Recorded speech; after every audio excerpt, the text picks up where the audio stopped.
Tapi sebelum melakukan FNA jangan lupa APD. Dengan kondisi COVID seperti ini, kita harus jaga diri juga, jaga pada pasien kita. Baik, selanjutnya kita undang pembicara ketiga. Pembicara ketiga akan membicara mengenai treatment of thyroid cancer yang akan dibawakan oleh Dr. Evi Sofra Tri Priyadi, spesialis bedah, konsultan onkologi. Beliau di sini adalah sebagai orang tua kami, bagi para junior kami di Riau. Beliau menyelesaikan pendidikan S1 di Fakultas Kedokteran Andalas, spesialis bedah umum di sama di Fakultas Kedokteran Andalas juga, menamatkan konsultan onkologi di Fakultas Kedokteran Universitas Indonesia. Saat ini beliau sebagai kepala bertugas di RSUD Arifin Ahmad sejak tahun 2007, dan pengalaman organisasi beliau cukup panjang ya. Mungkin bisa saya sebutkan diantaranya adalah sekarang sebagai Ketua Praboy Cabang Riau dan sebagai Ketua POI Cabang Riau. Silakan Dr. Evif untuk mempersingkat waktu selama 45 menit. Silakan, Dok. Bismillahirrahmanirrahim. Terima kasih Dr. Randi yang mana telah memberi waktu kepada saya. Assalamualaikum warahmatullahi wabarakatuh. Yang terhormat kepada para guru besar, para profesor dan senior-senior dan teman sejawat semua, yang mana tadi Dr. Syarifah sudah mengatakan ada teman yang akrab. Saya di samping di sini ada teman yang akrab pada patologi anatomi ya di Pekanbaru, juga ada di tempat lain yang akrab juga, seperjuangan juga sih gitu. Dr. Grace Wijaya Hakim dan juga Dr. Afiati Aziz di Bandung dan Grace di Jakarta. Mungkin itu sedikit perkenalan dari saya sih. Baiklah, saya akan memulai makalah saya, yang mana dalam hal ini saya diberi tugas tentang treatment kanker thyroid. Seperti kita ketahui bahwa mungkin panitia slide saya. Ya, next. Seperti kita ketahui bahwa bersama-sama bahwa keganasan tiroid itu berasal dari komponen vital dan stroma. Next slide. Dan kita ketahui juga bahwa sel folikuler itu memproduksi daripada hormon tiroid, dan juga sel C parafolikuler memproduksi kalsitonin. Slide. Kalau kita lihat sejarah dari tiroid ini, slide, sebelum Masehi, ya, jadi sebelum Masehi itu sudah ada dari Cina itu mengatakan bahwa ini hebat sekali Cina ini, hormon tiroid itu sudah diketahui mereka sih. Kemudian pada tahun 952 Al-Bukhasis, seperti tadi dikatakan oleh Dr. Wiwit, dia sudah pertama untuk menginikan oleh biopsi pakai jarum, dan juga dia pertama juga untuk melakukan tiroidektomi. Slide.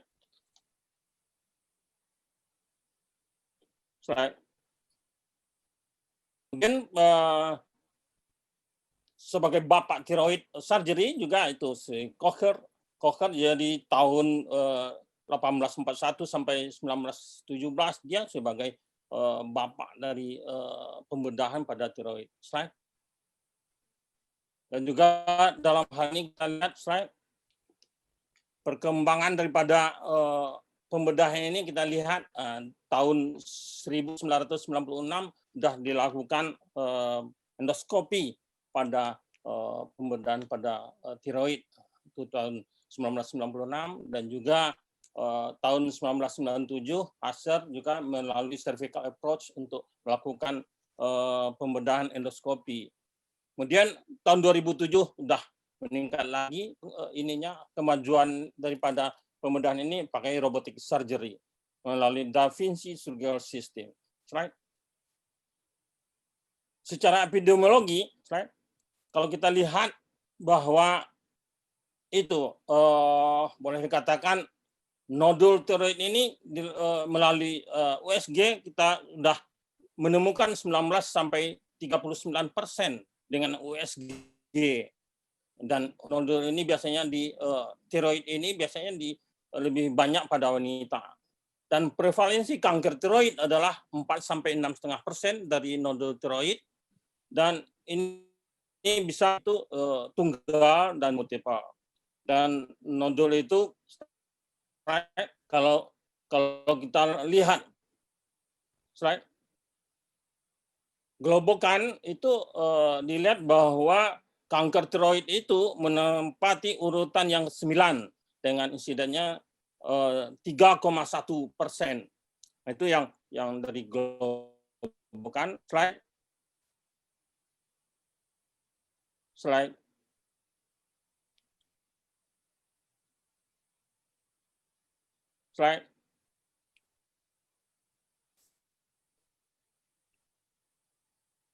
Kemudian di sini juga sangat sedikit lagi kanker tiroid ini sih gitu.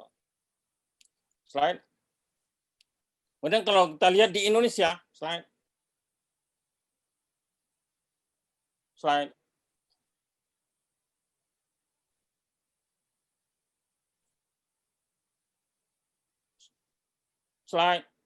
Kalau kita lihat di Indonesia, kanker ini menempati urutan yang ke-11. Di mana prevalensinya per tahun 3,3%. Dan dilihat lagi mortalitas dari kanker tiroid ini paling rendah, yaitu 0,4%, berarti dari 5 orang dari 1 juta penduduk per tahun. Dan kanker tiroid ini juga dipengaruhi oleh pada geografik. Nah, jadi orang-orang pantai biasanya kanker papiler yang dominan, dan di orang pegunungan atau daerah-daerah kekurangan yodium itu biasanya kanker tiroid yang folikuler yang dominan. Slide. Seperti tadi dikatakan bahwa kanker tiroid ini merupakan kanker yang morbiditasnya rendah dan mortalitasnya juga rendah, dan kalau ada juga pertumbuhan yang sangat cepat. Yang pertumbuhan yang sangat cepat ini prognosanya akan fatal. Kanker tiroid primer biasanya yang seperti tadi dikatakan sel-sel parenkim dan stroma. Slide.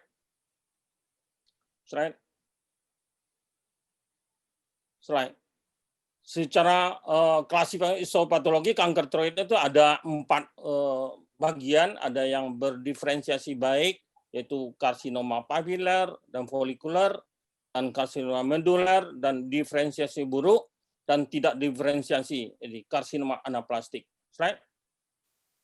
Ini menurut UICC juga pembagiannya seperti well differentiated carcinoma, jadi papillary thyroid carcinoma, follicular thyroid carcinoma, anaplastik, dan medullary.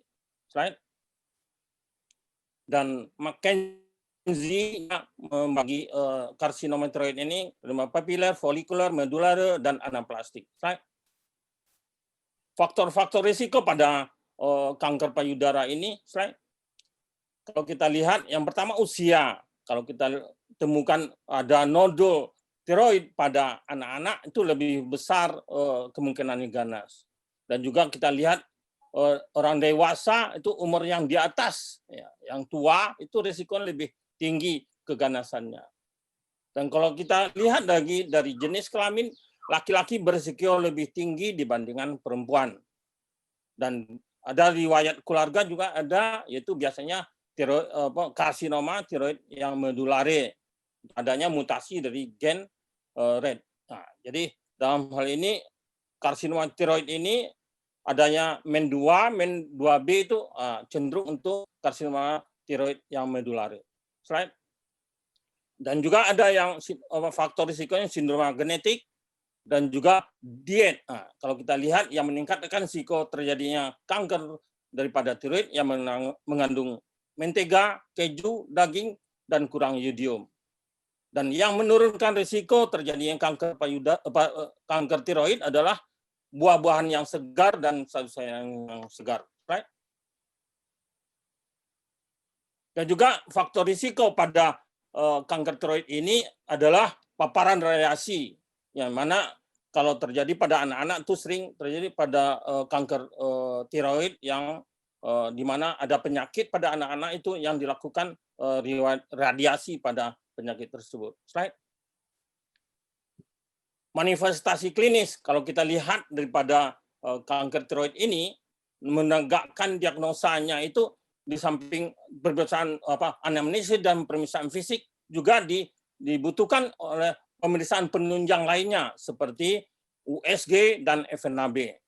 Dan gejala atau manifestasi klinik pada kanker tiroid ini tentu berdasarkan letak daripada tiroidnya adalah di depan, di leher bagian depan, di sana ada benjolan pada kelenjar tiroid dan juga bisa menyebabkan sesak nafas dan juga bisa menyebabkan gangguan menelan dan juga dapat gangguan dari suara. Dan juga di sini karena ada getah bening di sekitar leher tersebut, maka kanker tiroid itu juga bisa bermetastasis ke kelenjar getah bening tersebut. Slide. Jadi seperti tadi katakan adanya nodul pada tiroid, biasa bisa ditemukan eutiroid, bisa dengan hipertiroid. Dan gejalanya disfagia dan seperti tadi dikatakan. Slide. Nah, biasanya pada karsinoma tiroid ini kita bagi seperti tadi, kita lihat bahwa karsinoma tiroid yang papiler itu biasanya yang terbanyak ini adalah karsinoma tiroid yang papiler.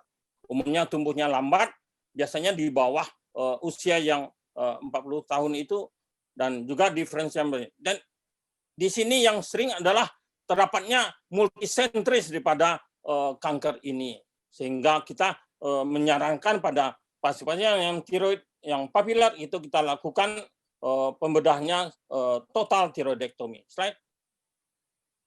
Di sini penyebaran daripada kanker tiroid yang papiler ini secara limfogen. Slide. Karena apa? Karena ya itu tadi terdapatnya multisentris atau bilateral daripada kanker tersebut. Slide. Dan selanjutnya karsinoma tiroid yang folikuler, slide. Itu frekuensinya boleh katakan sedikit, dan memang yang kita lihat lebih ganas dari papiler dan sering terdapat di daerah-daerah yang kekurangan yodium seperti pegunungan atau di daerah endemik. Biasanya wanita memang lebih sering terdapat ini, dan biasanya pada kanker tiroid yang folikuler ini penyebarannya melalui hematogen. Slide. Slide. Slide. Dan kalau kita lihat dari karsinoma tiroid yang mendulade, slide, itu biasanya pada usia yang tua dan biasanya 5,1% dari semua keganasan tiroid dan berasal dari sel parafolikuler. Yang ini yang ciri khasnya adalah adanya peningkatan pada kalsium kalsitoninnya. Slide. Dan bersifat herediter 20% dan sporadis 80%. Dan ini biasanya cepat bermetastasis melalui limfogen. Slide. Dan anaplastik, slide. Biasanya ini frekuensinya sangat jarang, tetapi ini sangat fatal karena cepat dan fatal itulah prognosis menjadi buruk. Dan penyebaran pada karsinoma tiroid anaplastik itu melalui limfogen, hematogen, dan juga invasi langsung terhadap organ sekitarnya. Slide. Dan biasanya sering menyebabkan adanya perlu tindakan yang emergensi, yaitu harus memakai dibikin suatu tracheostomi untuk menyelamatkan pasiennya. Slide. Nah, ini yang nodul tadi yang kira-kira untuk frekuensi terjadinya kanker payudara. Ada nodul yang ini yang paling banyak adalah padat dan folikel dan seterusnya. Slide. Dan klasifikasi klinik TNM klasifikasi slide bisa kita lihat secara bersama slide. Nah, dan pemeriksaannya adalah slide. Nah, ini anamnesis. Pada anamnesis seperti tadi dikatakan bahwa ada riwayat radiasi, pertumbuhan yang cepat, suara serak disfagia, dan keluarga yang positif, dan riwayat keluarga dengan mens dan gejala sumbatan jalan nafas, dan tetap memberikan terapi tetap membesar dengan terapi tiroksin, dan umur antara di bawah 20 tahun dan lebih dari 50 tahun. Dan pemeriksaan fisik biasanya itu padat, keras, dan kadang-kadang ada pembesaran KGB regional, dan kadang-kadang sudah ada metastasis ke tulang atau paru, ke tulang-tulang yang lain di tubuh kita. Dan laboratorium kita lihat di mana kalau kita periksa FT4, TSHS itu menilai fungsi daripada kelenjar tiroid. Yang spesifik tidak ada, kecuali kalau yang kanker CA medulare itu adanya kadar kalsitonin yang tinggi. Itu yang sebagai salah satu diagnostik pada kanker medulare. Untuk kadar tiroglobulin itu bermakna untuk pasien-pasien yang terjadi rekurensi dan metastasis. Slide. Dan ini dilihat pada TSH, kadar TSH, dan prevalensi terjadinya kanker tiroid. Slide. Nah, ini selanjutnya pemeriksaan USG. Seperti tadi dikatakan bahwa tidak hanya mengandalkan pemeriksaan yang konvensional saja, tapi juga mengandalkan alat seperti USG tiroid. Slide. Di sini USG itu tiroid bisa mendeteksi nodul 2-3 mili, dan juga membedakan, gunanya adalah membedakan nodul solid atau kistik. Dan juga menentukan jumlah dan letak nodul, dan adanya pembesaran KGB. Dan juga USG ini juga bisa dipakai sebagai guiding untuk biopsi FNAB. Dan dari USG ini bisa kita melihat curiga ganas. Nah, kapan kita curiga ganas? Itu adanya vaskularisasi intranodul dan aloperifer yang incomplete, adanya hipoekogenitas, dan adanya mikrokalsifikasi sentral, dan batas daripada nodul itu yang irregular, dan adanya kelenjar getah bening yang membesar. Ini yang kita lihat juga yang high risk, adanya hipoekoik, increased vaskularisasi, incomplete halo, mikrokalsifikasi, irregular border, dan yang low adalah hyperechoic, peripheral vascularity, dan complete halo, dan adanya comet tail. Slide. Nah, ini yang central vascularity. Slide. Nah, ini adanya mikrokalsifikasi. Slide. Dan sini ada, kita lihat daripada pinggirnya itu yang tidak rata. Slide. Dan juga antara diameter panjang dan lebarnya lebih berbeda sekali. Slide. Di sini kita lihat adalah komet, ada kometnya. Slide. Jadi pada scan tiroid itu tidak untuk membedakan jinak dan ganas, tetapi kita melihat aktivitasnya. Jadi di sana adanya gambar cold nodul, hot nodul, dan warm nodul, dan ada yang normal. Biasa yang cold nodul itu curiga kita ke arah yang ganas. Slide. Ini yang FNAB yang tadi dikatakan, ini untuk tiroid. Slide. Ini biasanya akurasinya pada ahli PA yang berpengalaman yaitu antara 76 sampai 98%, dan spesifitinya 71 sampai 100%. Dan ini biasanya menurut Bethesda System Report. Ini akan dibicarakan oleh Dr. Lisna nantinya. Slide. penata laksananya non-tiroid bagaimana? Nah, itu berdasarkan triple diagnosis. Nah, itu yang pertama melalui pemeriksaan klinis dan anamnesis dan pemeriksaan klinis, dan kedua dengan pencitraan USG, yang tiga adalah sitologi atau VNAB.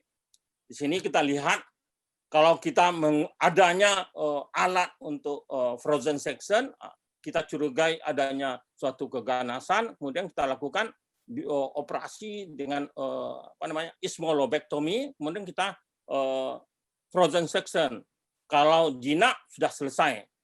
Tapi kalau ganas kita ada dua, kita nilai apakah risikonya rendah. Kalau risikonya rendah kita bisa melakukan ismolobektomi saja. Tetapi kalau ganas risiko tinggi kita lakukan total tiroidektomi. Slide. Nah, ini prognosis daripada kanker payudara itu menurut Ames, Aegis, dan Matches. Slide. Biasa menurut MS itu ada bahwa pria yang di bawah umur dibanding ini yang tinggi, pria yang di atas umur 40-an. Nah, itu yang risikonya prognosanya akan jelek. Metastasi, kalau ada metastasi prognosanya akan jelek, dan adanya papilar yang intratiroid atau ekstra udah melewati kapsul itu kan berbeda. Ukuran tumor juga akan mempengaruhi daripada prognosis. Ukuran yang kecil dari 5 cm itu biasanya baik, dan lebih besar dari 5 cm prognosanya jelek. Slide. Itu yang kita lihat bahwa ada risiko rendah. Nah, risiko rendah ini biasanya umur muda dan masih intrapapilar, dan besar daripada ukuran tumornya itu kecil dari 5 cm dan tidak ada metastasis. Tapi kalau risiko tinggi, ada metastasis jauh, adanya extratiroid papilar, dan lain sebagainya, ada invasi daripada vaskuler, dan juga ukuran tumor itu lebih dari 5 cm. Slide. Nah, di mana dalam hal ini survival 20 tahunnya akan pada risiko rendah itu 99%, dan risiko tinggi 61%. Slide. Pilihan terapinya seperti tadi dikatakan bahwa ada pembedahan, ada non bedah. Tadi sudah dilakukan, sudah dikatakan ada tiroid atau pembedahnya, dan ini slide. Di mana standar penanganan pada kanker tiroid sudah dilakukan total tiroidektomi, kemudian kita lakukan melihat atau tiroid scan adanya sisa-sisa tiroid atau tidak. Kalau ada, kita lakukan ablasi daripada tiroid tersebut, dan kalau tidak ada, kemudian dilanjut dengan supresi daripada L-tiroksin tadi. Dan indikasi operasi pada tiroid ini adalah yang pertama keganasan, yang kedua gejala kompresi, dan yang ketiga ada gagal dengan medikamentosa, yang keempat adanya letak yang substernal, dan kemudian ada yang sebagai cosmetic deformity, biasanya pada tiroid yang sangat besar. Dan jenis operasi pada tiroid ada lobektomi, ismolobektomi, subtotal, dan near total, yang total tiroid dan sebagainya. Slide. Ini pada tiroid. Slide. Kemudian ada parsial tiroidektomi, subtotal tiroidektomi. Slide. Ini pada ismolobektomi. Slide. Ini total tiroidektomi, ini sarafnya yang ditunjuk.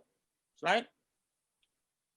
Nah, ini disesi, jadi disesi kelenjar getah bening di leher. Slide. Slide. Biasanya kita lakukan pada adanya kelenjar getah bening yang positif metastasis. Dan kita lakukan daripada radikal neck disseksi. Slide. Kemudian ini pada pasien-pasien yang tidak bisa dilakukan pengangkatan semuanya, maka kita lakukan namanya debulking daripada tiroid tersebut. Kemudian dari debulking ini akan kita lakukan apakah itu nanti dilakukan radiasi eksternal dan lain sebagainya dengan obat-obat juga sebagai supresi. Slide. Ini paliatif tadi yang saya katakan tadi. Karena apa? Karena tiroid tadi bisa menyebabkan obstruksi daripada jalan nafas. Maka kita lakukan tracheostomy untuk menyelamatkan pasiennya sebagai paliatif surgery-nya. Slide. Kemudian untuk non pembedahan seperti tadi dikatakan ada yang supresi L-tiroksin, juga percutaneous ethanol injection, slide. Radio frekuensi ablasi, slide. Radio frekuensi ablasi, slide. Ini alkohol ablasi, slide. Nah, sebagai follow up pada kanker payudara ini adalah, slide.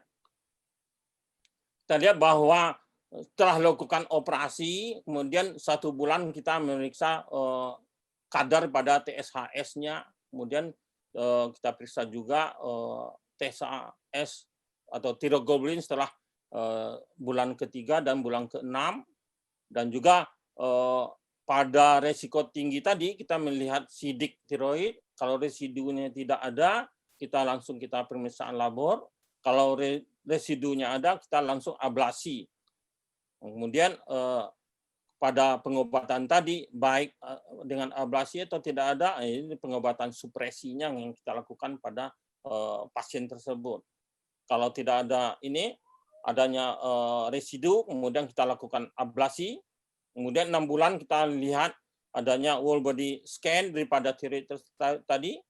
Dan kalau ada meta, kita lakukan radiasi eksternal, kemoterapi, dan lain sebagainya. Slide. Ini yang kita lihat menurut risiko menurut ATA, ada risiko rendah, risiko sedang, dan risiko tinggi. Slide. Dan dengan pedoman kriteria ATA ini kita bisa melakukan surveillance pada pasien-pasien yang tiroid tadi. Bisa kita di sini dengan adanya pemeriksaan fisik klinis tadi, pemeriksaan USG dan FNAB, kita melakukan bisa surveillance pada pasien-pasien nodul yang ada nodul tiroidnya. Slide. Dari sana kita bisa melihat apakah memang bisa dilakukan operasi atau tidak. Kemudian pada yang karsinoma itu kita periksa kalsitoninnya bagaimana sih. Kemudian kita lihat lagi 3 bulan, kemudian 6 bulan ada residif atau tidak sih. Kemudian kita juga memeriksa dari USG daripada lehernya, dan juga PET scan kadang-kadang kita lakukan. Slide. Dan kanker tiroid yang anaplastik ini yang harus agak ketat kita memeriksanya, ya.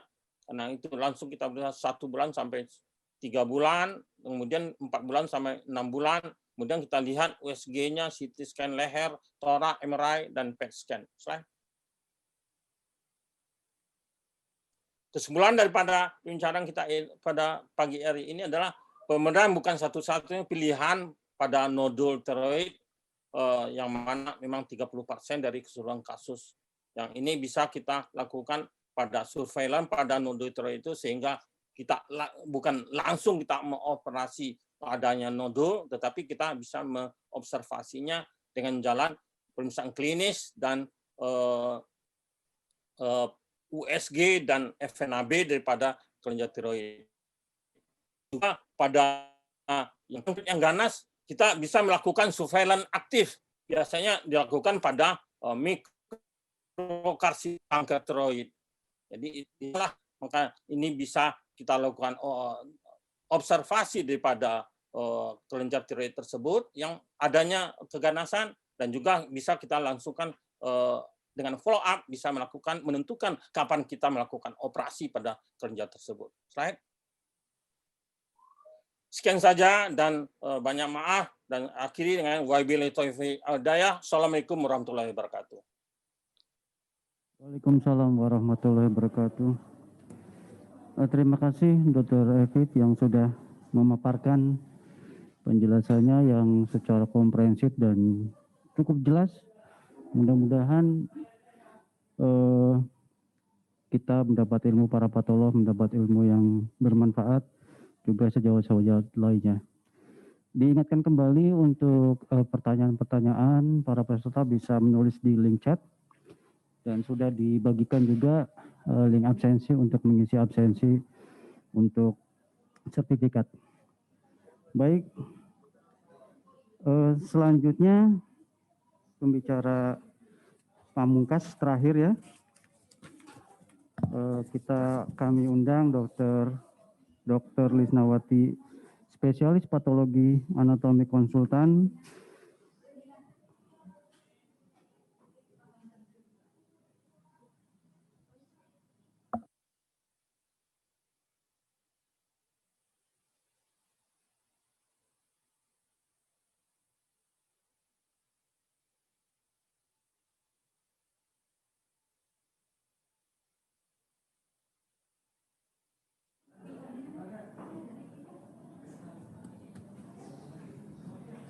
Mohon maaf sebentar.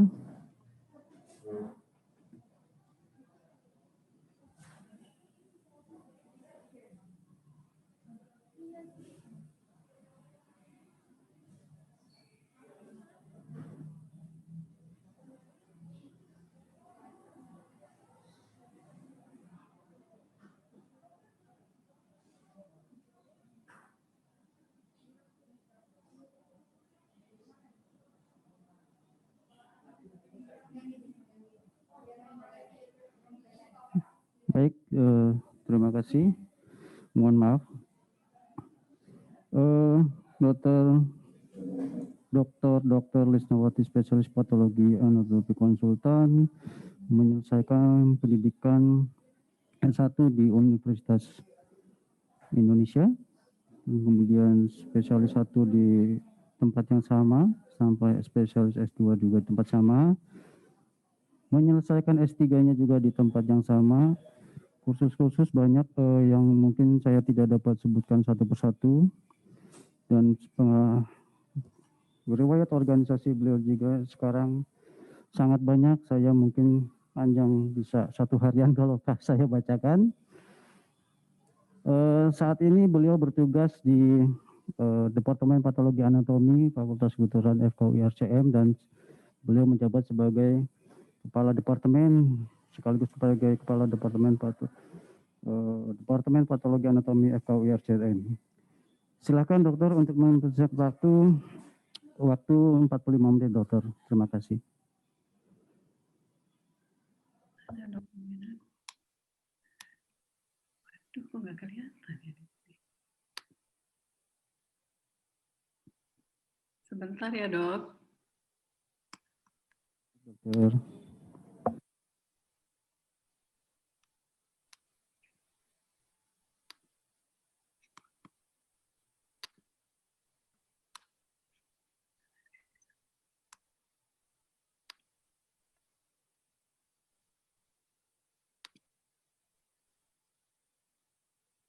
Apakah sudah terlihat dok PPT saya?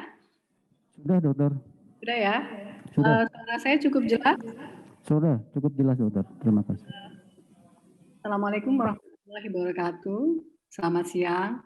Pertama-tama saya ucapkan terima kasih pada panitia yang sudah mempercayakan saya untuk membawakan tema mengenai FNAB tiroid. Mudah-mudahan IAPI Cabang Riau semakin maju dan merupakan salah satu cabang yang andal, dan SPPA-nya juga semakin maju. Dan terima kasih. Setiap harinya memberikan diagnosis yang akurat. Kepada teman-teman semuanya, di sini saya lihat ada senior saya, ada teman sejawat maupun adik-adik. Kali ini saya akan sharing mengenai tiroid FNAB dengan klasifikasi Bethesda System. Mungkin sebagian, mungkin pada umumnya dan juga seluruhnya sudah mengetahui apa klasifikasi Bethesda System. Saya hanya mungkin sekedar mengingatkan saja atau sharing, mungkin ada yang tertinggal atau ada yang terlupakan.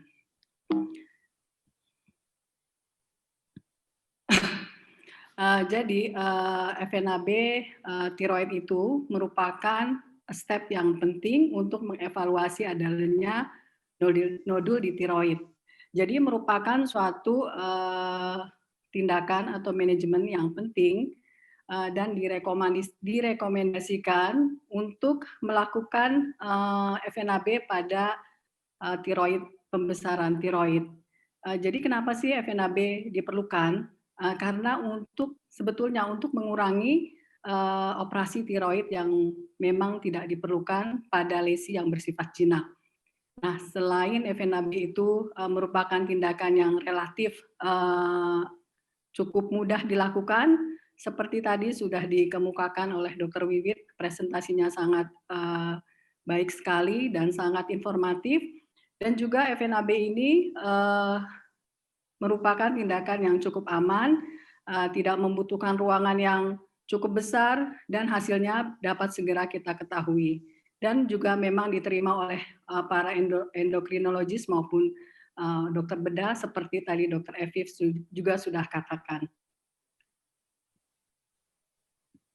Kemudian ternyata keganasan tiroid itu dari data patologi base tahun 2015 merupakan tumor tersering ketiga dan lebih sering pada wanita dibandingkan pada laki-laki. Nah, memang tindakan FNAB cukup mudah dilakukan, namun selalu ada masalah diagnostik. Misalnya jumlah spesimen yang kurang adekuat, jumlah spesimen yang sedikit, atau cyto preparation yang memang suboptimal.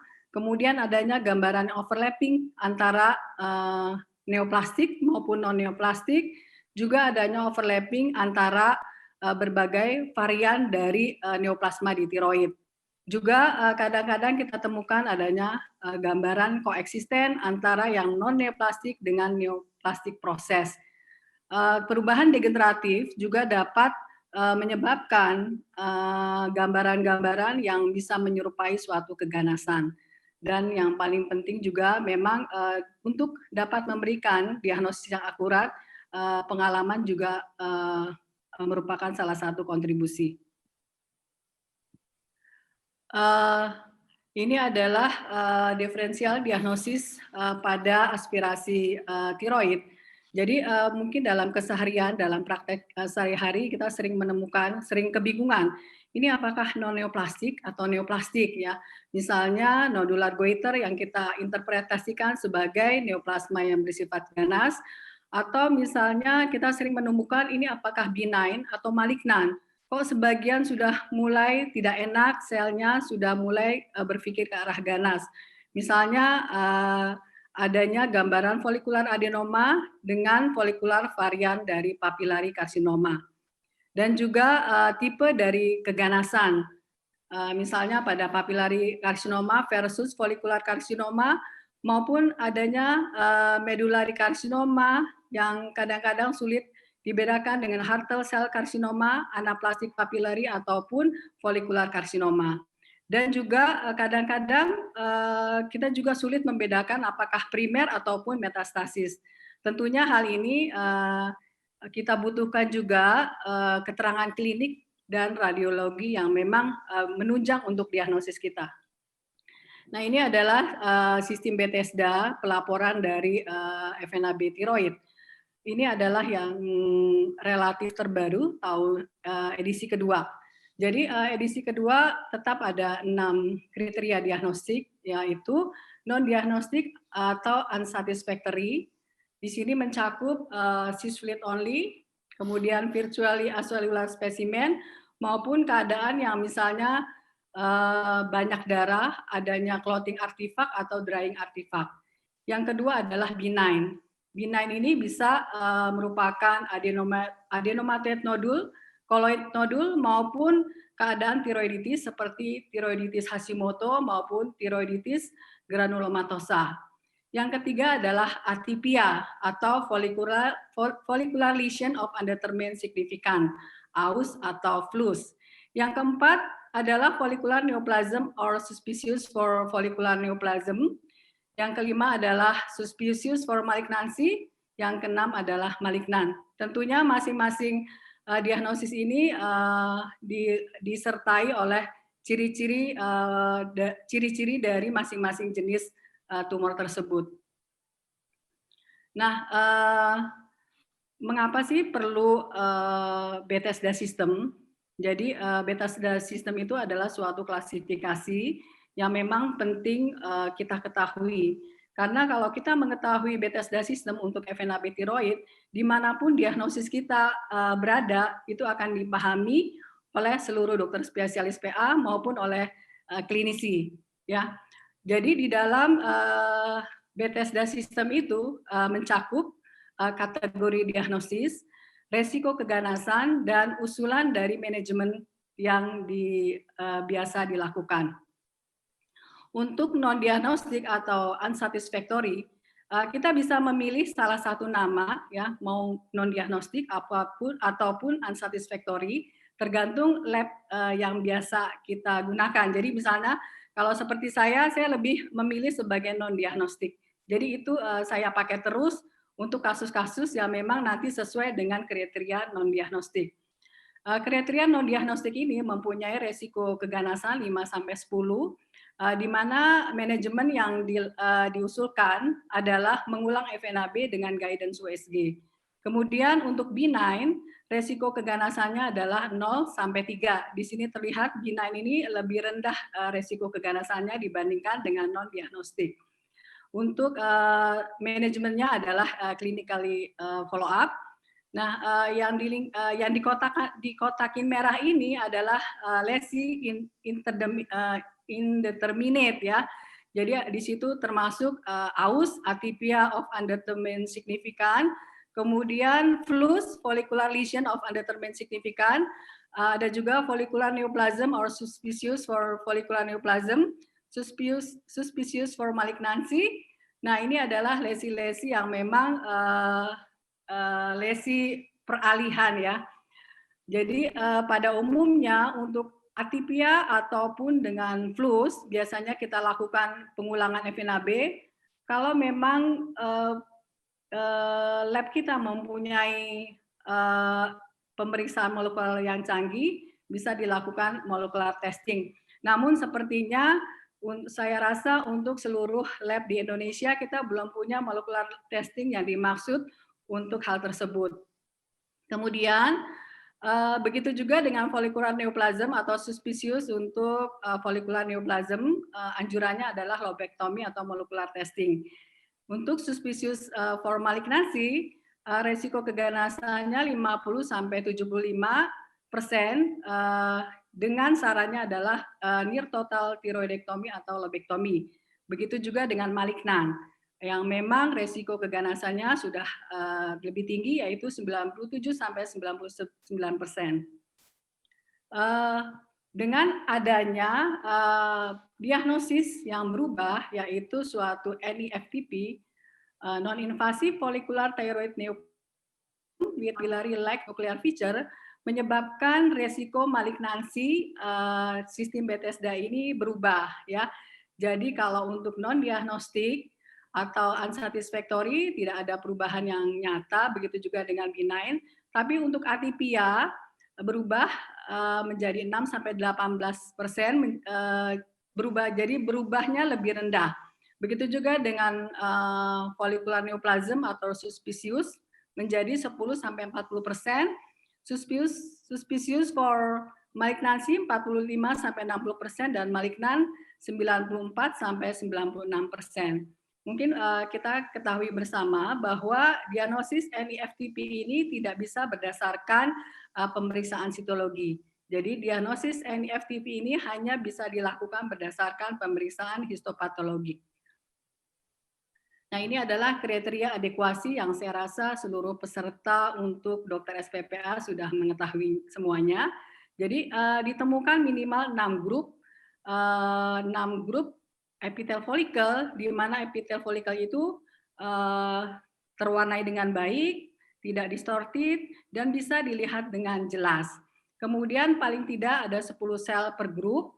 Nah, kriteria adekuasi ini tidak berlaku apabila ada solid nodul dengan sel atipik. Jadi jangan dikatakan sebagai non-diagnostik apabila kita menemukan sel atipik. Begitu juga apabila kita menemukan solid nodul dengan inflamasi, misalnya adanya thyroid abscess atau Hashimoto thyroiditis ataupun granulomatous thyroiditis.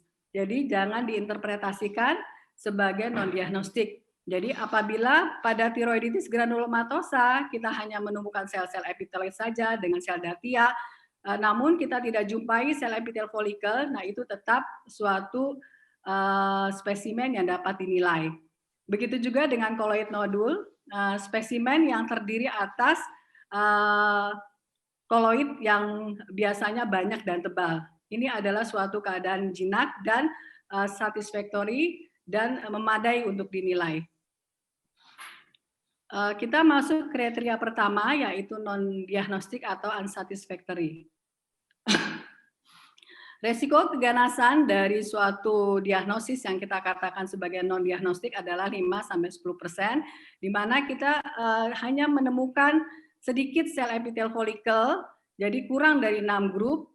Juga apabila kita menemukan epitel folikel namun poorly prepare, jadi susah untuk dinilai, staining-nya juga sulit untuk dinilai, sehingga kita tidak yakin apakah itu suatu sel epitel folikel atau tidak.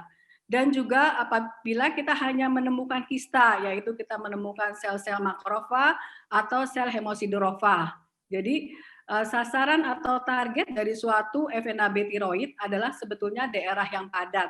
Jadi kalau hanya terambil dari bagian kista, nah itu kita masukkan ke dalam kriteria non-diagnostik atau unsatisfactory. Adapun dalam keseharian kita, kenapa sih misalnya kita terima spesimen dari klinisinya sudah bilang, sudah diambil semuanya dok, sudah diambil semuanya, tadinya benjolannya ukuran misalnya 2 cm, kemudian sudah kempes, tapi kenapa jawabannya non-diagnostik?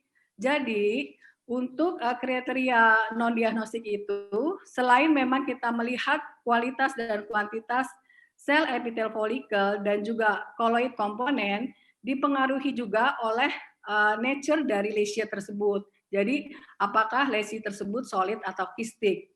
Selain memang kecanggihan atau bagaimana cara mengambil sampel itu biar adekuat. Jadi kalau memang secara klinisi atau secara radiologi memang merupakan kista, nah itu mungkin kalau benjolannya sudah mengecil, tetap yang kita temukan ada hanya hemosidrofa, makrofa, dan sel-sel radang. Jadi memang pengaruh juga adalah memang lesinya sifatnya solid atau kistik. Kemudian juga peran penting kita adalah tadi sudah disebutkan oleh Dr. Wiwit adalah handling spesimen yang adekuat, yaitu mulai dari bagaimana spesimen itu diambil, kemudian bagaimana kita mengelola spesimen tersebut sehingga menjadi spesimen yang siap untuk kita baca di bawah mikroskop. Nah itu aturan-aturannya, SOP-nya harus kita lakukan. Jadi ada pra-analitik dan analitiknya harus diingat. Kemudian ini adalah contoh-contoh dari spesimen yang non-diagnostik. Di sini kita lihat eye dry artifact. Di sini terlihat hanya cis fluid only. Sel-sel hemosidrofahnya cukup banyak. Dan ini adalah koloid nodul. Nah, kalau seperti ini, walaupun kita sulit mendapatkan epitel folikel, ini tetap suatu spesimen yang bisa kita nilai. Kemudian untuk kasus-kasus yang non-diagnostik harus diulang lagi. Kenapa sih harus diulang? Diulangnya kapan? Ya, diulangnya biasanya setelah 3 bulan. Karena dari penelitian dikatakan interval yang lebih pendek dari 3 bulan pun tidak meningkatkan frekuensi adanya sel-sel atipik. Kemudian untuk adekuasinya, nah apabila tidak ada di dalam rumah sakit atau lab kita tidak bisa mendampingi saat tidak ada on-site evaluasi pada saat dilakukan FNAB, maka pengambilan sampel pada 3 lokasi memberikan kemungkinan untuk mengurangi spesimen yang tidak adekuat. Dan juga resiko malignansi pada, jadi kasus-kasus yang cis fluid only, kenapa sih harus diambil ulang juga? Karena dikatakan bahwa resiko pada lesi yang kistik itu bersifat rendah, ya jadi lebih rendah. Jadi reaspirasi harus dilakukan terutama pada kasus-kasus yang memang suspicious dan dilakukan dengan guiding USG. Jadi kadang-kadang dalam keseharian saya memberikan notifikasi pada klinisi, misalnya follow up dan ulang FNAB bila secara klinis terindikasi. Kemudian untuk kriteria atau klasifikasi kedua yaitu GINAC atau benign. Jadi subkategori dari benign adalah yang termasuk benign adalah benign follicular nodule, bisa hiperplastik atau adenomatoid nodule, bisa nodular goiter, colloid nodule, atau nodul pada Graves' disease. Dan juga tiroiditis termasuk dalam benign, bisa limfositik Hashimoto tiroiditis, bisa subakut granulomatous tiroiditis, atau yang lain-lainnya. Dengan rasio keganasan 0-3%, dan manajemen yang diusulkan adalah clinically follow up. Kriteria benign, pertama kita lihat dari koloidnya. Koloidnya bisa cair, yang disebut watery koloid, bisa juga koloidnya tebal atau dense. Kemudian bagaimana dengan follicular cells-nya? Nah, follicular cell-nya yaitu monolayer sheet, biasanya berupa kelompok-kelompok yang kita kenal sebagai honeycomb, kemudian bisa berbentuk tridimensional ataupun berbentuk balls atau spheres dan mikrotisu fragmen. Dan dapat dijumpai juga Hartle cell atau oncocytes. Bisa kita temukan microfollicle ataupun papillary hyperplasia. Jadi ini adalah pattern atipia, namun dapat kita temukan pada suatu kondisi benign. Jadi ini adalah penting untuk kita ingat bahwa seperti papillary hyperplasia, microfollicle itu kan biasanya kita temukan pada yang kasus-kasus aus atau flus. Namun kita bisa dapatkan pattern atipia ini pada kondisi. Kemudian untuk intinya biasanya round to oval, uniform, granular chromatin pattern, kemudian kadang-kadang dijumpai minimal nuklear overlapping, crowding, dan nuklear atipia. Dan juga bisa kita temukan juga anisonukleosis. Kemudian gambaran yang lain adalah dalam suatu benign lesion kita temukan makrofag atau hemosidorofag, dan juga yang kadang-kadang menipu kita adalah cis lining cell. Jadi biasanya cis lining cell ini selnya membesar, selnya ukurannya besar, biasanya bentuknya agak spindle dengan sitoplasma yang cukup besar, yang cukup lebar. Biasanya sitoplasmanya itu memanjang. Kemudian ini saya ulang lagi, pattern atipia in benign entities. Nah ini kita jumpai pada benign hyperplasia, pada solitary hyperplastic nodule, pada selular aspirat, ya, jadi aspirat yang cukup banyak, terus atau long endothelial formation. Nah ini kita jumpai pada multinodular goiter, pada Hashimoto tiroiditis maupun pada toxic goiter. Kemudian adanya nuklear atipia pada suatu entitas yang benign. Kita jumpai juga gambaran inti yang pleomorfik, kemudian nukleus yang membesar, hyperkromasia maupun hypokromasia, kemudian juga prominent nucleoli, kadang-kadang kita jumpai. Nah, jangan lupa groove ini bisa ditemukan pada berbagai macam kondisi, begitu juga dengan INSI, intranuclear cytoplasmic inclusion, like formation. Kedua gambaran ini yang kalau klasik kita temukan sebagai salah satu ciri dari papillary thyroid carcinoma. Jadi dalam menilai groove atau inci ini untuk suatu papillary carcinoma jangan lupa kita perhatikan pada sel dengan inti yang membesar. Namun kalau kita jumpai sel dengan inti yang tidak ada pembesaran, nah itu mungkin bukan pada kasus-kasus papillary CA. Nah, kondisi yang di atas ini dapat dijumpai pada long-term hypothyroidism, pada toxic multinodular goiter, pada post-therapy Graves, atau sebelum efek dari FNA. Jadi pasien ini sudah di FNA sebelumnya, kemudian bisa FNA berikutnya memberikan gambaran seperti di atas. Ataupun goiter yang dishormogenetic dan drying artifact. Kemudian, mengapa sih bisa terjadi nodular goiter? Jadi, spektrum dari histologi pada nodular goiter itu bisa terjadi hyperplastic stage. Misalnya, kalau hyperplastic stage itu apa yang kita dapatkan? Nah, pada saat FNAB mungkin kita hanya mendapatkan sedikit koloid. Kemudian kita jumpai struktur papiler, tol kolumnar, atau folikel lumen yang kecil. Nah, selain ada hyperplastic stage, ada juga degenerative change. Biasanya kita jumpai fibrosis, hemorrhage, nekrosis, kalsifikasi, maupun sel-sel yang berdegenerasi atau repair. Dan juga kita temukan gambaran involusional atau hyperinvolution stage. Biasanya kita temukan banyak koloid. Jadi mungkin pada FNAB yang apabila kita lakukan FNAB, kita sulit sekali menarik sel di dalam tiroid tersebut. Karena apa? Karena merupakan koloid yang sifatnya tebal dan juga lengket ya. Jadi ada follicle distended dengan koloid yang dilapisi oleh epitel folikel yang kecil. Jadi kita jumpai juga sel-sel epitel folikel yang ukurannya kecil seperti limfoid, seperti sel-sel limfosit. Kemudian multiple cycle dari hiperplasi dan involusi menjadi diffuse, membesar dan membentuk formasi nodul. Ini adalah diagnostik kriteria dari nodular goiter.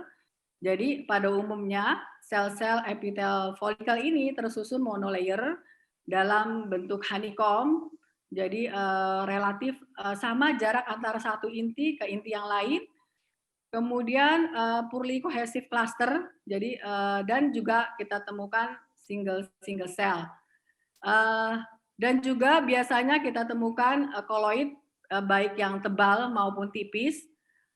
Dan juga kita temukan tadi seperti hyperplastic, involusional, dan oxyphil atau Hartle cell follicle. Nah ini dalam nodular goiter kita kadang-kadang ketemu yang mikrofollicle dan makrofollicle. Dan kadang-kadang juga kita jumpai 1-2 sel-sel dengan inti yang membesar. Kemudian sitoplasmanya pada umumnya fragile, maka itu kadang-kadang kita temukan banyak sel-sel dengan bare nuclei, jadi sel-sel dengan inti yang tidak mempunyai sitoplasma. Dan juga dijumpai foam cell dan hemosiderin. Kemudian follicular cell pattern, ya jadi ini yang kita sering jumpai pada nodular goiter. Ini adalah kelompok-kelompok sel epitel folikel yang sering dijumpai. Biasanya flat monolayer mempresentasikan bisa makrofolikular. Kemudian kita dapat jumpai juga tisu fragmen dengan well-defined cell border dan folikel yang merepresentasikan pattern tridimensional dan juga dijumpai isolated cell maupun cluster. Jadi gambaran dari adenomatoid atau struma adenomatosa ini cukup bervariasi ya. Jadi ada yang makrofolikular, mikrofolikular, isolated cell, terus ketemu yang gambaran pattern tridimensional juga bisa ditemukan. Kemudian ini adalah kondisi di mana adanya involutional change pada nodular goiter. Pada umumnya kita temukan sel-sel epitel folikelnya cukup kecil, jadi menyerupai sel-sel limfosit. Kemudian ini kita temukan juga sel makrofa atau hemosiderova. Nah ini adalah mesenchymal repair ya. Jadi ini adalah bukan sel-sel epitel folikel. Bagaimana kita mencirikannya? Kita lihat aja dari sitoplasmanya ya. Kalau epitel folikel kan sitoplasmanya tidak seperti ini ya. Jadi kalau epitel folikel itu sitoplasmanya pada kondisi benign biasanya kita jarang sekali melihat sitoplasma. Kemudian ini juga pada cis lining cell. Nah ini pada cis lining cell ini yang kadang-kadang mungkin menjadi tipuan ya buat kita ya. Takutnya kelihatannya sel-selnya kok sudah oval, kemudian kok sitoplasmanya mulai ada ya. Jadi jangan lupa untuk sel-sel seperti ini kita ingat bahwa misalnya pada suatu nodular goiter yang ada kistanya, nah ini adalah cis lining cell. Apalagi misalnya disertai ada granul-granul seperti hemosiderova. Nah saya pernah punya pengalaman juga tuh ya. Jadi ada sel-sel yang di mata saya sudah sangat menyeramkan, tapi mengandung sel-sel hemosiderova, mengandung butiran-butiran dari hem ya. Jadi ternyata secara histopatologik itu merupakan dinding kista. Nah, ini koloid ya. Koloid termasuk, kalau kita menemukan banyak koloid, ini termasuk satisfactory atau yang memang cukup memadai untuk dinilai. Jadi ini adalah berbagai macam tampilan koloid yang bisa kita temukan pada nodular goiter. Kemudian ini adalah contoh dari yang sebelah kiri gambaran nodular goiter, yang sebelah kanan adalah follicular neoplasm. Jadi kalau pada follicular neoplasm biasanya kita temukan banyak mikronodular. Jadi begitu ketemu sel epitel folikel, dia berbentuk mikro. Begitu ketemu lagi mikro. Jadi sepanjang kita screen dari ujung kiri sampai ke kanan, nah itu kita ketemu banyak kelompok-kelompok yang membentuk mikrofolikular. Sedangkan kalau nodular goiter biasanya dia bercampur, ada yang makro, ada yang mikro. Bagaimana kita membedakan antara hyperplasia dengan papillary? Saya rasa semuanya sudah tahu ya. Jadi untuk hyperplasia atau follicular neoplasm biasanya intinya bulat, kemudian normokromatik dan kromatin terdistribusi dengan rata. Nukleoli. Nah, nukleoli ini biasanya tidak jelas ya, inconspicuous. Kemudian tidak ada memang kriteria yang menuju ke papillary karsinoma.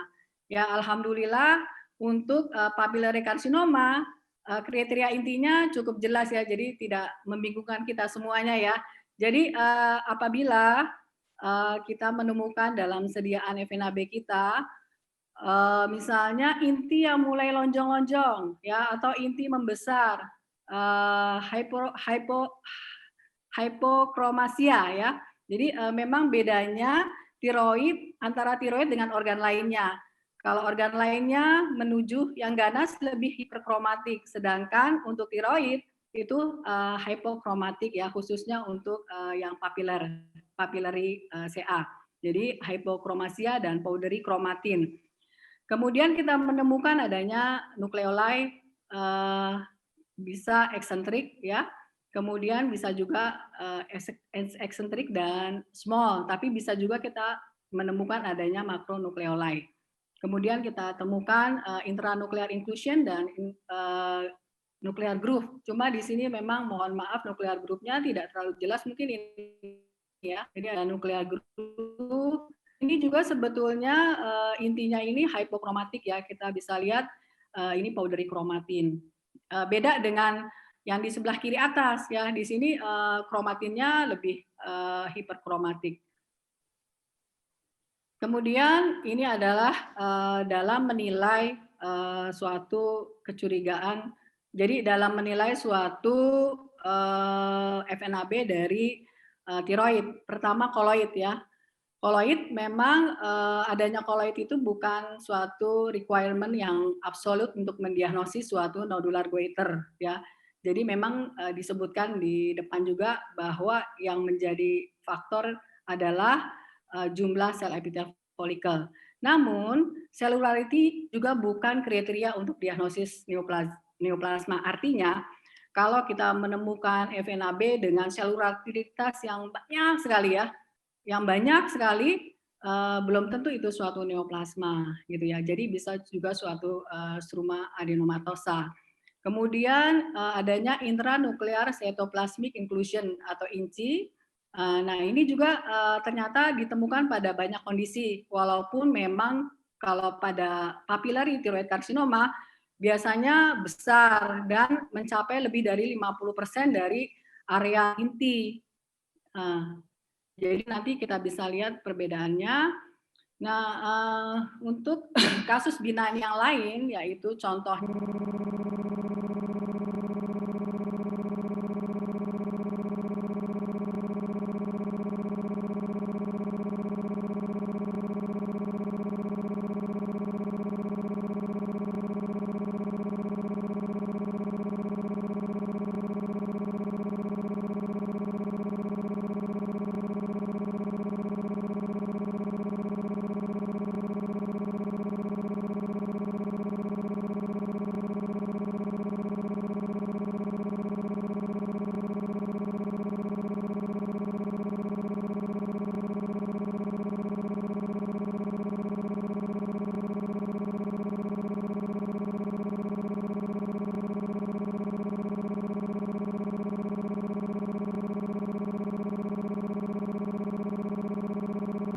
histo-PA kalau suatu tiroiditis Hashimoto pasti mengandung banyak follicle lymphoid dengan germinal center. Nah, ini gambaran germinal center, kita ketemu banyak sel-sel limfoid yang bervariasi dalam derajat maturitas. Nah, ini juga kita temukan adanya sel-sel prominent Hartle cell ya dengan anisonukleosis. Di sini juga sama juga, ini adalah sel-sel Hartle. Kita lihat ini adalah prominent nucleoli. Jadi jangan langsung kita memikirkan ini suatu keganasan ya kalau apabila kita temukan sel-sel Hartle berukuran besar dengan nukleoli yang begini besar ya, makronukleoli, tapi misalnya disertai oleh banyak sel-sel radang. Selanjutnya untuk tiroiditis granulomatosa, ini bervariasi ya, bisa hyposeluler, bisa juga relatif banyak mengandung sel. Biasanya kita jumpai multinucleated giant cell dan juga sel-sel epiteloid ya. Dan kita temukan inflamasi kronik yang bercampur, bisa sel-sel limfosit, sel plasma, dan biasanya kita jumpai hanya sedikit sel-sel folikular dengan perubahan reaktif ya. Jadi kalau seperti ini kita sebut sebagai tiroiditis granulomatosa. Untuk paus dan flus ya. Jadi di dalam buku Bethesda dikatakan bahwa misalnya di dalam suatu lab kita gitu, misalnya mau menggunakan aus atau flus. Jadi keduanya ini berimbang. Kita pilih salah satu saja. Lanjut. Jadi untuk atipia dari aus maupun flus ini, yang atipik apanya sih? Nah, jadi ternyata yang atipik itu bisa mencakup intinya saja, nuklear saja, bisa mencakup arsitektural, dan juga bisa mencakup keduanya. Jadi yang atipik itu adalah selnya, arsitektur, atau keduanya. Ya. Jadi dalam FNAB biasanya selain sel folikel, kita juga bisa menjumpai sel limfoid. Nah, ini apabila nuklear atau arsitekturnya atipia, kita masukkan dalam golongan aus atau flus. Nah, ini atipia not sufficient to be classified sebagai follicular atau Hartle cell neoplasm atau suspicious malignancy atau keganasan. Jadi maksudnya adalah atipianya ini tidak mencapai kriteria untuk dimasukkan sebagai neoplasma folikuler atau neoplasma folikuler yang Hartle cell type maupun suspicious ataupun keganasan. Ya, jadi kita temukan sel atipik. Nah, kita berpikir sel atipik ini kan yang sel sudah berubah. Nah, tapi parameter untuk atipik ini tidak mencapai untuk lesi yang lebih tinggi seperti neoplasma folikuler, untuk suspicious maupun untuk keganasan. Jadi kita pikirkan atipia ini yang dimasukkan ke dalam aus adalah atipia yang tapi kita yakin bahwa ini adalah bukan perubahan yang bersifat jinak, jadi bukan suatu reaktif. Resiko malignansinya 10-30%, subkategorinya bisa berdasarkan kualitatif maupun kuantitatif. Kemudian jadi aus atau flus pada kelainan yang secara sitologi atau nuklear atipia mempunyai 2 kali resiko keganasan dibandingkan aus atau flus karena atipia dari arsitek. Jadi atipia inti mempunyai resiko keganasan lebih tinggi 2 kali dibandingkan atipia dari arsitektur. Kemudian Hartle cell type mempunyai resiko keganasan yang lebih rendah dibandingkan aus atau flus pattern tanpa Hartle cell type. Nah, kapan sih kita harus diagnosis aus atau flus? Nah, ini ditekankan bahwa diagnosis aus atau flus itu bukan saat kita tidak mempunyai ide atau kita nggak tahu ini sel apaan sih ya, jadi masukin ke aus saja gitu. Atau kita memberikan perhatian khusus.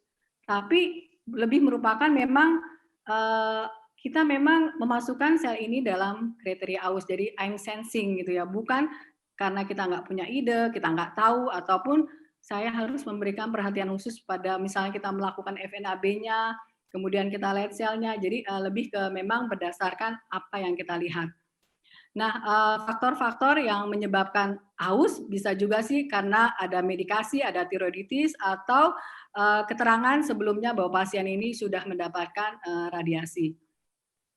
Nah, ini adalah kriteria dari aus atau flus.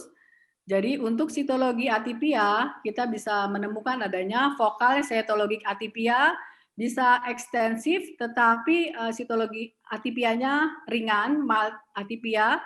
Bisa juga kita masuk ke dalam atypical cis lining cell atau histiocytoid cell. Kemudian yang termasuk dalam arsitektur atipia adalah scanty cellular specimen dengan cluster yang jarang, dan mikrofolikel serta crowded. Kemudian vokali prominan mikrofolikel dengan minimal nuklear atipik. Ataupun kita menemukan atipia pada keduanya, baik sel maupun arsitekturnya. Jadi di sini dikatakan lebih bisa ditemukan pada NIFTP, cuma memang NIFTP itu tidak bisa didiagnosis dari sediaan sitologi. Kemudian kriteria aus atau flus lainnya adalah Hartle cell aspirate.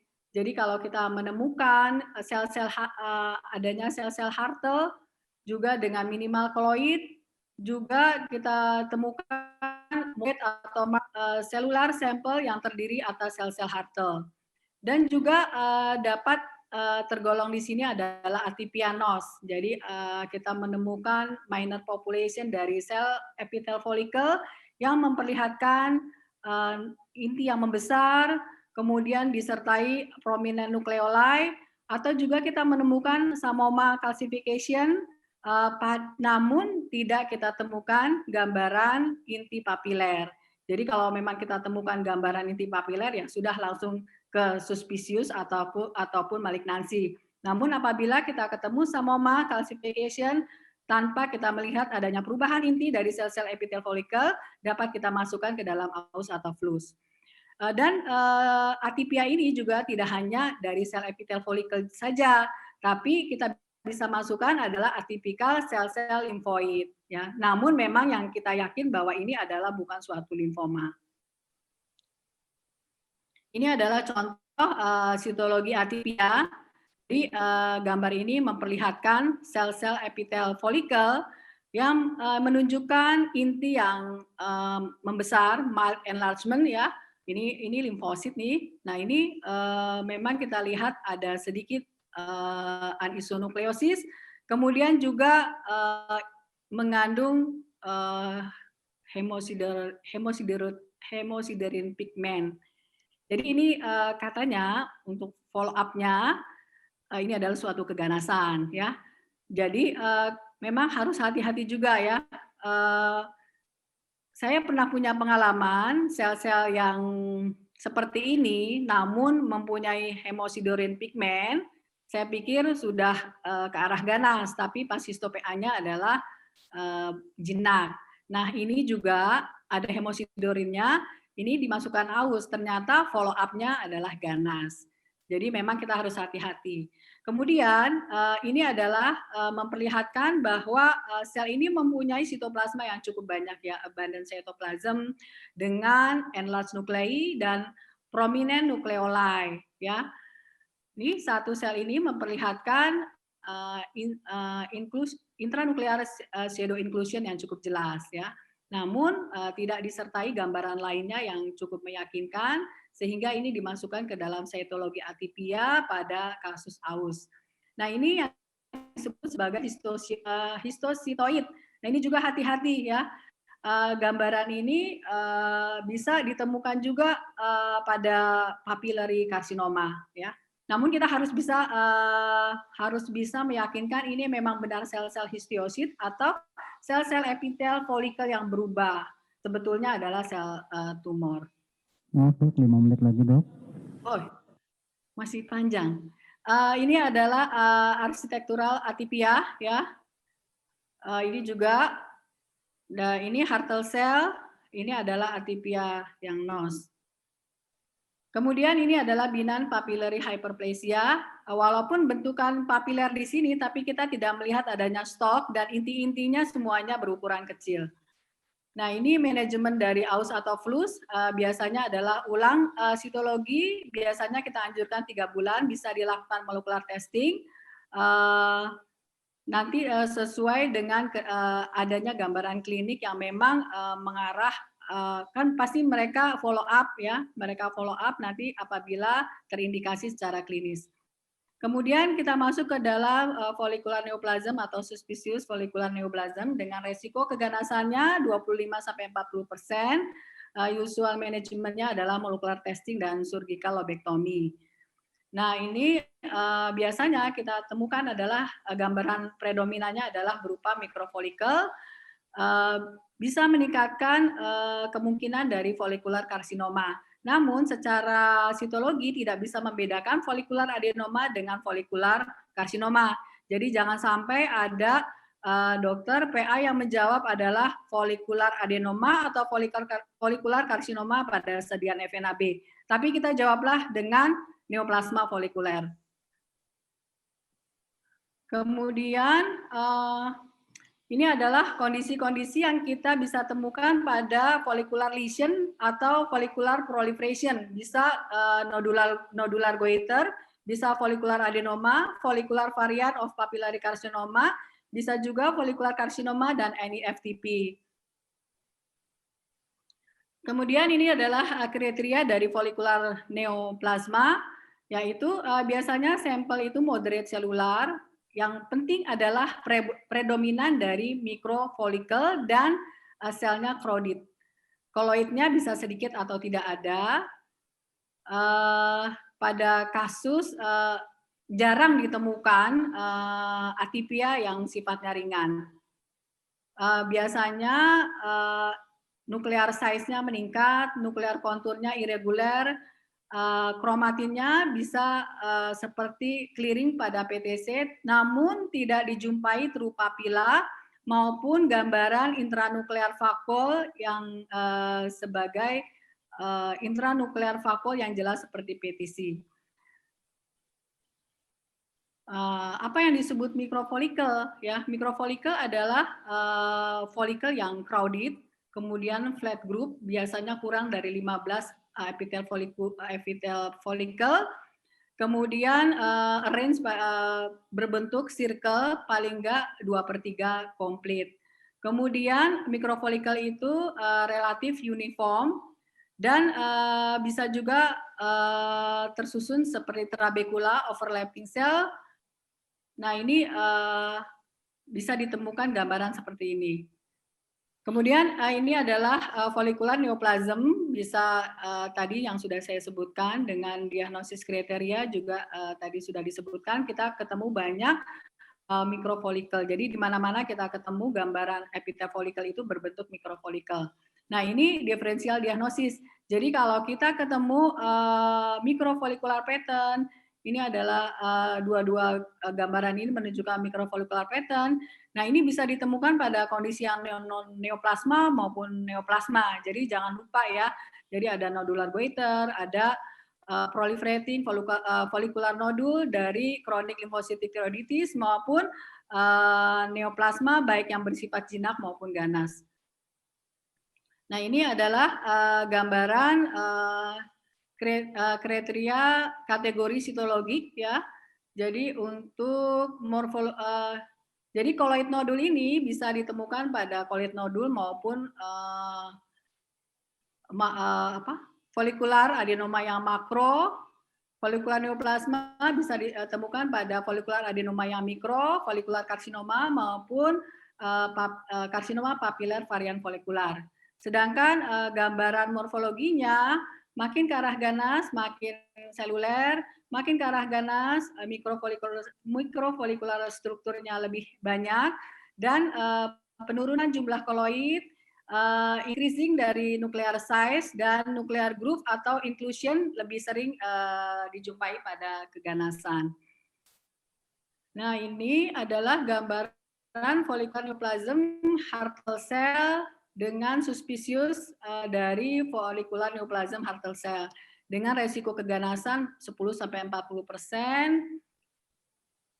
Nah, ini membedakan antara Hartle cell adenoma dan karsinoma sama, tidak bisa dengan FNA sitologi. Kemudian oncocyte cell dengan gambaran papillary karsinoma dikeluarkan dari kategori ini, ya. Selanjutnya, apa sih perbedaan antara suspicious dengan suspicious Hartle dengan suspicious follicular neoplasm?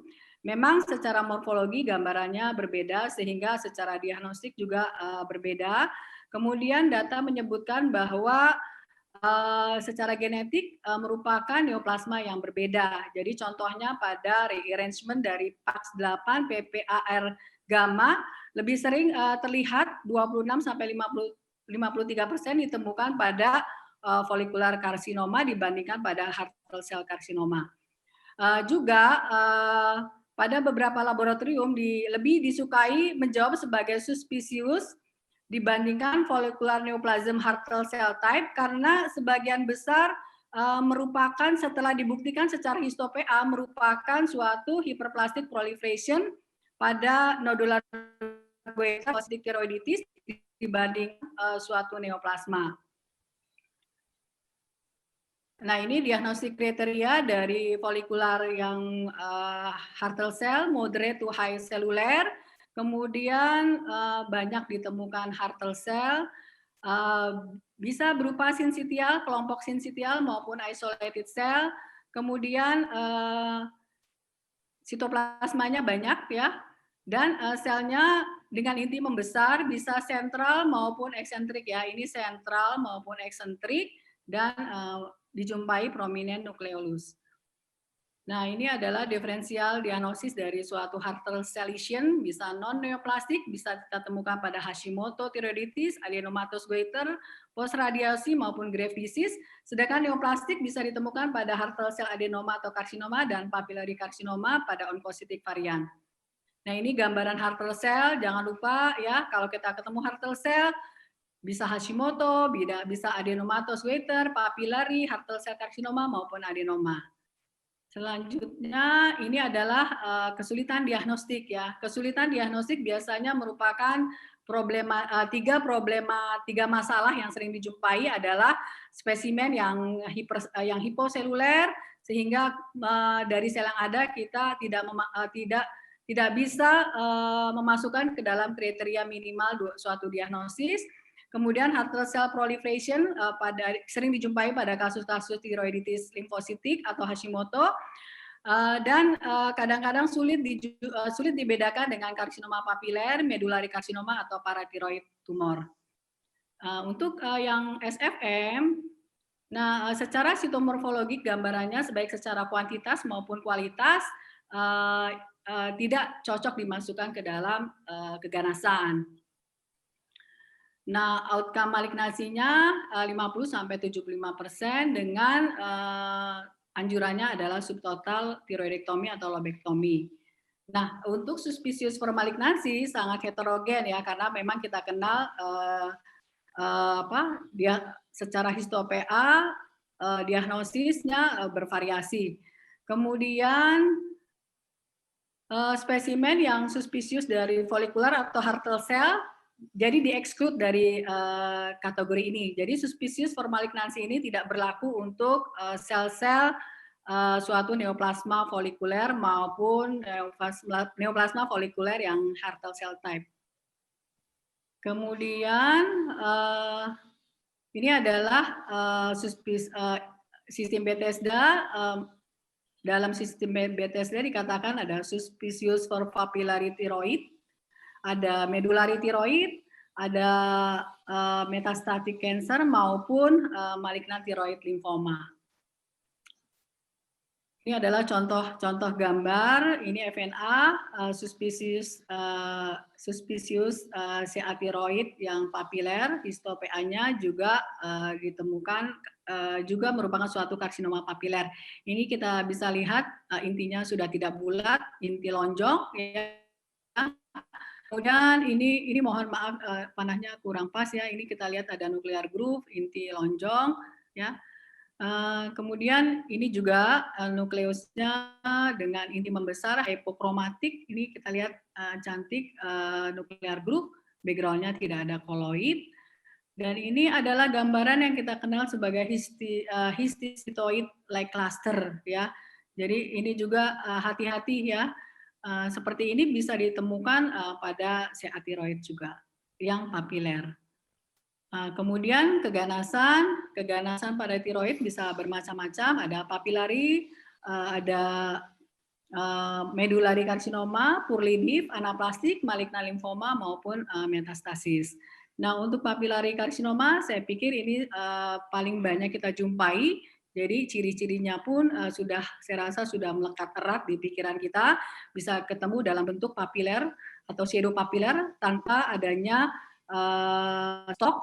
Kemudian biasanya kalau sudah CA pun bisa monolayer dengan inti yang lonjong, hypokromatik dengan mikro atau makronukleoli dan kita bisa melihat groove ya. Jangan lupa kalau sel-sel epitel folikel sudah berbentuk oval atau lonjong seperti ini jangan berpikir sesuatu yang benign. Kemudian, nah ini gambaran INCI atau intranuklear cytoplasmic inclusion. Ada di mana aja sih ya? Tidak hanya di PTC. Jadi bisa terlihat di medulari karsinoma, di purlidif karsinoma, bisa di anaplastik, bahkan di benign nodul, tapi jarang. Misalnya di nodular goiter, follicular adenoma, maupun di lymphocytic thyroiditis. Nah, ini adalah papillary karsinoma yang arsitektural pattern. Ini ada true papiler, biasanya dengan fibrovascular core, kemudian papillary like fragment, ada pula yang microfolicle, ada yang seperti onion skin seperti ini, kemudian ada juga syncytial like flat, ya, monolayer, ya, dengan crowded dan overlapping.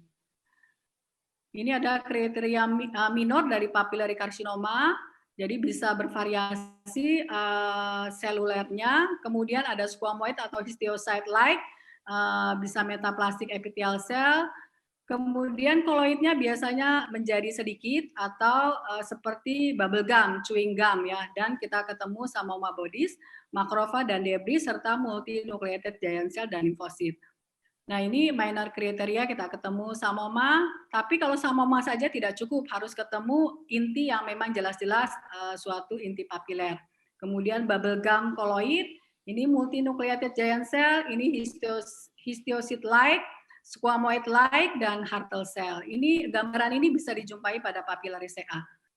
Kemudian ini adalah DD-nya, bisa cystic change, bisa limfosit dan multinucleated giant cell, bisa Hartle cell metaplasia, dan lain-lain yang Anda bisa baca. Kemudian ini adalah contoh-contoh dari FNAB dengan FNA papillary carcinoma dan histopea-nya juga sesuai. Nah, ini juga sesuai. Nah, ini juga kita jumpai papillary pattern dengan ini insinya cukup cantik ya. Ini adalah suatu papillary CA. Nah, ini adalah pengalaman yang kurang baik, di mana pada sitologi resultnya kita menjawab sebagai aus, karena di sini tidak terlihat gambaran papillary yang nyata, namun memang intinya sudah membesar. Dan histopea-nya merupakan suatu karsinoma papiller varian folikuler. Nah, ini adalah purlidif thyroid karsinoma. Jadi purlidif karsinoma itu berada di antara well-diff, yaitu papiller folikuler karsinoma, dan anaplastik atau undifferentiated karsinoma. Jadi biasanya berbentuk insular, solid maupun trabecular pattern, dan kita tidak menemukan adanya gambaran thyroid papiller. Nah, biasanya gambaran yang dijumpai adalah dalam bentuk insular seperti ini, dan ini gambaran insular ini di-wrap, dibungkus oleh sel-sel endotel. Kemudian kriterianya tadi yaitu bentuknya bisa insular, solid maupun trabekular, populasinya bisa uniform, namun bisa juga dijumpai atipia nuklear yang cukup jelas. Ya, di sini kita lihat pleomorfiknya cukup nyata. Nah, di sini kita lihat juga oncocytic cytoplasm dengan beberapa sel yang memang tanpa sitoplasma. Kemudian, nah ini ya, nekrosisnya cukup sering dijumpai. Untuk anaplastik karsinoma, biasanya selularity-nya moderate sampai marked, neoplastik selnya bisa berupa isolated cell maupun group, Selnya bisa epiteloid, bisa round sampai poligonal, bisa berukuran kecil maupun besar ya. Jadi kita lihat di sini sangat pleomorfik dari ukurannya kecil sampai besar.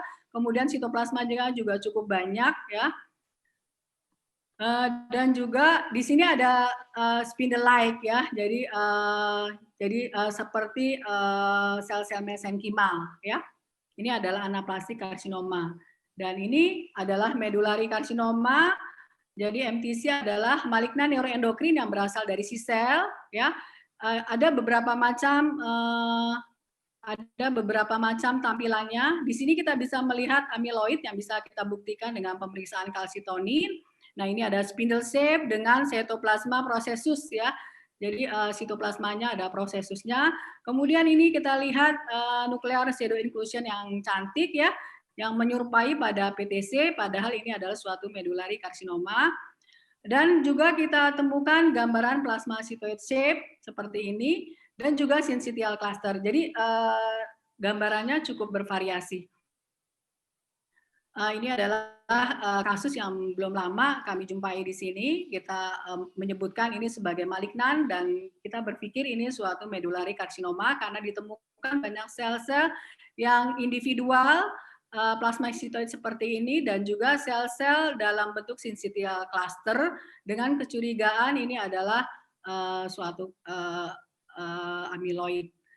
Kemudian teknik pemeriksaan apa yang bisa menunjang ya? Jadi pemeriksaan imunohistokimia, CK19, galaktin 3 dan HbM ini biasanya digunakan untuk kasus-kasus yang kita curiga apakah ini suatu aus atau ganas. Biasanya kalau ganas memberikan hasil yang positif.